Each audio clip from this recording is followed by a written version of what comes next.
Hi guys, welcome back to my channel. Today I am sharing once again swatches with you from Glam Polish. Woo! I've been mass recording today, so sorry. Today I'm sharing swatches with you from Glam Polish. This is their Holo Wars Collection. This collection will go live August 3rd at 2 p.m. Eastern Time. In this collection there are 10 Star Wars themed nail polishes. They're all glitters, flakies, holographic, all of that good stuff that Glam Polish is just so well known for. Glam Polish is an Australian brand, but they do ship internationally for a very reasonable price. In the description box below, I will link their site as well as their Instagram page, and I will link my Instagram page where I will have more swatches of this collection. So there are 10 polishes in this collection. I received 5 of them, and we will go ahead and get started. So the first polish is called Attack of the Glitter, and this is like a raspberry pink linear holographic polish, and it does have these iridescent glitters in there that kind of shift to whatever the base is. And all of my swatches today will be topped off with their Magic Shine top coat. So here is the first coat of Attack of the Glitter.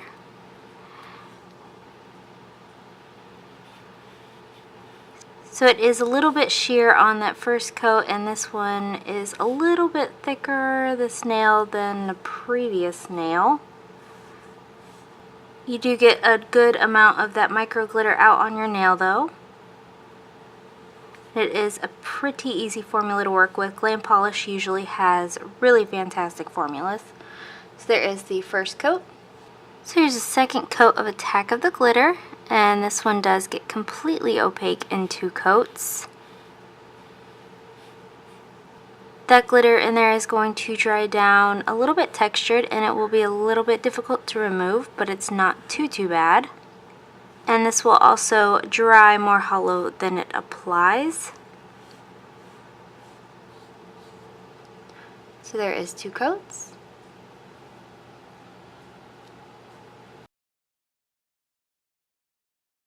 The next polish is called the Holo Strikes Back, and this is a teal linear holographic polish.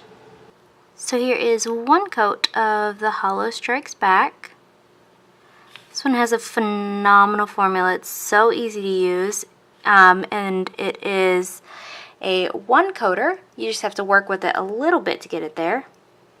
There is nothing in this polish that would make me think it would be difficult to remove, but I haven't worn it long enough to exactly say if it's hard to remove or not, but there's no micro glitter in there. And I've only worn this once previously when I swatched it, and I didn't have any staining that time. But if you wear this for a long time, I can't exactly say if there is or not because there is so much pigment in here. But that is 1 coat of the Holo Strikes Back. Up next we have the Glitter Menace, and this is like a blurple, and it looks like it might have a purple shimmer in there, and this is also a linear holographic, and it does have that same iridescent micro glitter in there as well. So here is the first coat of the Glitter Menace, and as to be expected, this has a fantastic formula. It's very easy to use. It's a little bit on the thicker side, which for me makes it easy because it kind of just stays where you put it. It doesn't want to run or pull or anything like that.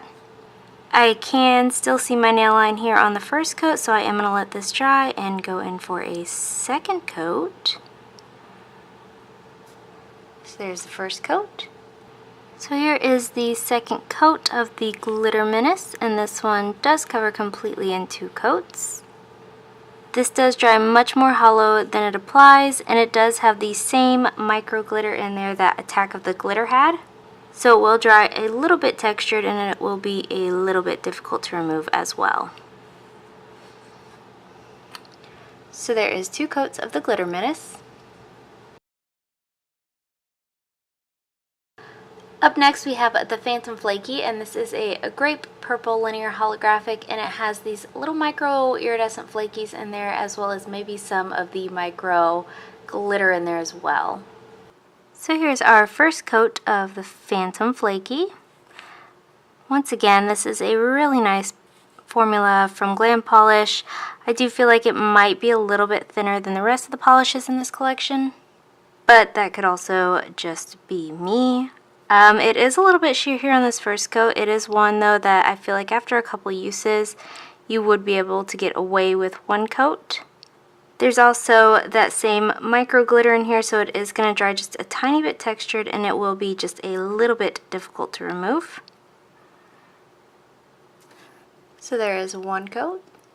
Here is the second coat of the Phantom Flakie, and this one does cover completely in 2 coats. Like most holos, this one will dry much more hollow than it applies, and it will benefit from a glossy top coat as well. I also had no staining with this one, but again, I only had it on for the first time for about 15 minutes. So there is 2 coats of the Phantom Flakie.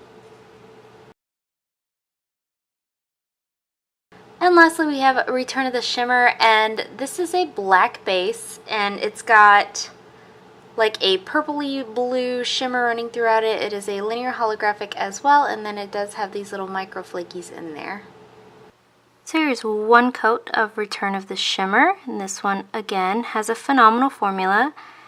I was able last time I wore this to get it completely opaque in one coat. So depending on your application, you may end up getting away with one, or you may need 2. This is completely opaque in one for me again, so I am just going to do one here. Nothing in this either is like difficult to remove or anything like that. I also didn't have any staining with this the first time I wore it either. So there's one coat of Return of the Shimmer. So my favorite of this collection is the Holo Strikes Back. This is so beautiful, and it's a one coater, nice, easy to use formula, just really perfect. I love this one, no complaints whatsoever. And guys, that is it. Let me know in the comments below what you guys thought of this collection. Let me know if you had a favorite from it, and let me know if you plan on picking any of them up. Give this video a thumbs up if you liked it, and subscribe if you want to see more from me, and I'll talk to you again next time.